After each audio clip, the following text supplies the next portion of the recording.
తెలంగాణ ప్రజలకు గడ్డిపోసలక తీసేసిన గంజిలికలకు తీసేసిన కేసీఆర్ ప్రభుత్వాన్ని గద్దెదించాలని చెప్పి అనుకోవడమే కాకుండా దానికి భారతీయ జనతా పార్టీ ప్లాట్ఫామ్ కావాలనుకున్నా. దాంట్లో నేను కూడా ఒక కీలక భూమిక పోషించాలని చెప్పి వచ్చిన. ఒకటి నెరవేరింది కానీ ఇంకోటి నెరవేరలేదు. మీ ఆవేదనని మనోవేదన ఇప్పటికీ బీజేపీ అర్థం చేసుకోవట్లేదా? ఆ భాష నాకు తెలియదు కానీ ఆ భాష నాకేం తెలుస్తుంది కానీ నా ఆశయం అది ఇప్పటికీ స్టిల్ ఉండే. ఎప్పుడన్నా భారతీయులు ఇంతకుముందు చెప్పినట్టుగా మా కళ్ళల్లో వత్తులేసుకొని సంవత్సరాలుగా గెలుపు కోసం ప్రయత్నం చేస్తున్న మా కార్యకర్తల ఆశయం నెరవేరాలని కోరుకునే దాంట్లో నేను ఒకరిని, అది ఫుల్ఫిల్ చేసే దాంట్లో నా భాగస్వామి ఉండాలని కోరుకుంటాను. సో అదే వేలో ఇంకా ముందుకెళ్తున్నారు. తప్పకుండా. ఎన్నాళ్ళ పాటు వెళ్తారు? విజయం సిద్ధించే వరకు వెళ్తాం. ఆశయాన్ని ముద్దాడు. అంతేగాని పార్టీ మారే ఆలోచన అయితే రాజేందర్ గారిలో ప్రస్తుతానికైతే రాదు.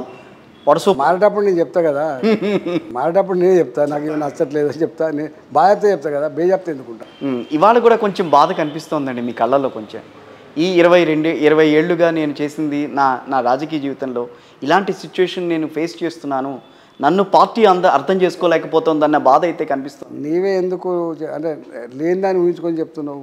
నేను అనట్లా, మీ కళ్ళల్లో కనిపిస్తుంది. కళ్ళ నాకు అలసిపోవచ్చు, నాకు నిద్ర లేకపోవచ్చు, అంతే తప్ప అంటే మీ మాటల్లో కూడా ఇందాక మీరు మాట్లాడిన దాంట్లో కూడా నేను ఏదో చేద్దామని బీజేపీలోకి వచ్చాను కానీ అలాంటిది సాధించలేకపోతున్నాను అని మాటల్లో అంటేను నేను సాధించినాము, ఉన్నంతలో కొంత సాధించడం కదా, సాధించినామని చెప్పబడితే మొన్నటి ఎన్నికల్లో ఉన్నంతలో కొంత సాధించగలిగినాం. రాబోయే ఎన్నికల్లో సంపూర్ణంగా సాధిస్తాం, పార్లమెంట్ ఎన్నికల్లో. మరి మీ పేరు ఎందుకని అంత ఇదిగా ఒక రకంగా మిమ్మల్ని మాత్రమే టార్గెట్ చేస్తే? ఇంకొక వార్త కూడా నేను చదివాను, మీరు కొండా విశ్వేశ్వరరెడ్డి గారు ఇద్దరు కలిసి కాంగ్రెస్లోకి వెళ్ళిపోతున్నారు, రేపు కాంగ్రెస్లో పార్టీలో జాయిన్ అయిపోతున్నారు అని చెప్పి. ఇప్పుడు చెట్టున్న ఏ చెట్టుకి రాయలేస్తారు? కాయలున్న చెట్టుకే రాయేస్తారు. ఇటలాయన అంటూ ఎందుకు వేస్తారు? ఈటలాయన అంటూ ఎక్కడో ఇంత శక్తి ఉంది కాబట్టి కదా వేసేది పని. ఇప్పుడు ఈటలాయందర్లు అంటూ చాలామంది ఉంటారు, ఈటలాయందర్లు అంటూ చాలామంది ఉంటారు, కానీ అందరికీ ఎత్తలేరు, మాకే వేస్తున్నారు. అంటే ఎక్కడో ఒకడ మమ్మల్ని చూసి భయపడుతున్నారో లేకపోతే వీళ్ళని ధ్వంసం చేయకుండా మేము ముందుకు పోలేమనేటువంటి కుట్ర ఉందో నాకు తెలియదు. కానీ మొత్తం మీద మేమే వార్తల్లో వ్యక్తులు ఎందుకవుతున్నామంటే దానికి కారణాలు ఉంటాయి. బీజేపీలో మీరు బాగా ఇబ్బంది పడ్డ సందర్భాలు ఎక్కడన్నా ఉన్నాయా? చెప్పండి, పర్వాలేదు. నాయకులుగా ఇది రాజకీయాలు పూలబాట కాదు. అవును, అది ముళ్ళబాట. చాలా కష్టాలు ఉంటాయి, కన్నీళ్ళు ఉంటాయి. బయటికి ఎవరైనా నిన్న మాట్లాడవచ్చు కానీ అవును, నిజంగా ప్రజాక్షేత్రంలో రిజల్ట్ ఆశించే వాళ్ళకు ఇలా ప్రధానమంత్రిగా అన్నారు. చాలామంది కూడా ప్రధానమంత్రి అయినరు. ఎంత ఎక్కువ బాధ్యత పెరిగితే అంత కష్టాలు ఎక్కువ వస్తాయి. సుఖం ఉండదు, నిద్ర ఉండదు, తిండి ఉండదు, హెలికాప్టర్లో తిరిగే పరిస్థితి వస్తుంది, అవును, హెలికాప్టర్లో పడుకునే పరిస్థితి వస్తుంది, ఎంత కష్టాలు ఉంటాయి. అందుకని ఈ ముళ్ళబాటలో ప్రయాణం చేసుకుంటా మీరు సుఖం ఉందా శాంతి ఉందా అంటే ఉంటాయండి. బీజేపీలో ఉన్న రాజకీయాల వల్లే కొంతమంది వచ్చిన వాళ్ళు మళ్ళీ ఆ పార్టీలోకి వెళ్ళారని అన్నదానికి మీరు ఇచ్చే సమాధానం? రాజకీయ నాయకులు వాళ్ళ రాజకీయ భవిష్యత్తును వాళ్ళని నిర్దేశించుకుంటారు. మీ రాజకీయ భవిష్యత్తుని నిర్దేశించుకునే ప్రయత్నం ఇప్పుడు ప్రస్తుతం బీజేపీలోనే ఉన్నాను, అదే కావాలి నాకని అంటారు. దానికి సంబంధించి ఇంకా వేరే మాట లేదని మీరు చెప్పగలరు గట్టిగా అయితే? 10 సార్లు చెప్పిన, మళ్ళీ 2 సార్లు చెప్తాను నేను. సరే, మల్కాజ్గిరి నియోజకవర్గాన్ని మాత్రమే మీరు ఎన్నుకోవడంలో ఏదన్నా కారణం ఉందా? ప్రత్యేకమైన కారణం ఏమన్నా ఉందా?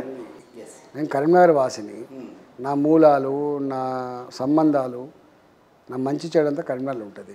కానీ అక్కడ ఒక సిట్టింగ్ ఎంపీ ఉన్నాడు కాబట్టి నేను అక్కడ అడగడం ధర్మత కాదు కాబట్టి నేను మల్కాయిరు 32 ఏళ్ళుగా ఇక్కడ ఉంటున్నా కాబట్టి అడుగుతున్నా నేను ఇస్తే చేస్తే లేకపోతే లేదు. ఏ స్థానంలో ఇచ్చినా పోటీ చేయడానికి రెడీగా ఉన్నారు? మల్కాజ్గిరి కాకుండా పోనీ ఇప్పుడు అంత ఓపిక లేదు నాకు. ఎంపీగా పోటీ చేయడానికి అయితే ఇంట్రెస్ట్ లేదా? చేయమంటే చేస్తా, నేను చెప్పిన దగ్గర దొరికితే చేస్తా, లేకపోతే చేయను. అంత ఎందుకని? నేను ఇక్కడే పోటీ చేస్తాను గట్టిగా మీరు డిమాండ్ చేసే ఆస్కారం ఉంది మీలో? అంటే కొట్లాడతా అంటే కొట్లాడటం మీకు అట్లా కాదు, అలా కాదు. సంస్కారవంతమైన వాడు, సభ్యత కలిగినవాడు, రాజకీయ పరిజ్ఞానం ఉన్నవాడు, వాడి భాష గది. ఎట్టట్టి అని చిటికలు వేసుకుని భాష వేరే ఉంటుంది, అది రాజకీయ నాయకుడు కాదు. సో మీరైతే మల్కాజ్గిరి స్థానం ఇస్తే పోటీ చేయడానికి రెడీగా ఉన్నారు. బీజేపీని ఈ రోజున ఏ రకంగా చూడాలని అంటారు రాష్ట్రంలో? రేపు ఎదుగుతున్న పార్టీగా ఓకే, రేపు అధికారం వస్తే, ప్రజల ఆశీర్వాదంతో అధికారంకి వస్తే ఒక మంచి సుపరిపాలన అందించే పార్టీగా చూడమని కోరుతాను.